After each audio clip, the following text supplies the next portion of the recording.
नमस्ते दोस्तों, मैं अनिल सिंधे ऑर्चिस में आपका स्वागत करता हूं। आज की हमारी गाड़ी है महिंद्रा थार रॉक्स, वो भी ब्रांड न्यू।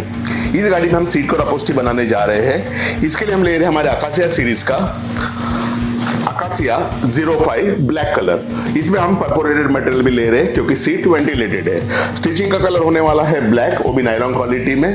पैटर्न है ओरिजिनल पैटर्न। आइए गाड़ी देखते हैं।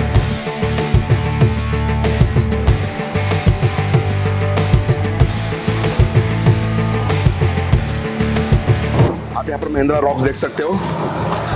इस गाड़ी में हम सीट कवर अपहोल्स्ट्री करने जा रहे हैं। काम हमने चालू कर दिया है। आप आगे प्रोसेस का वीडियो जरूर देखें, चैनल को सब्सक्राइब करें, वीडियो को लाइक और शेयर करना ना भूलें। Thank you very much.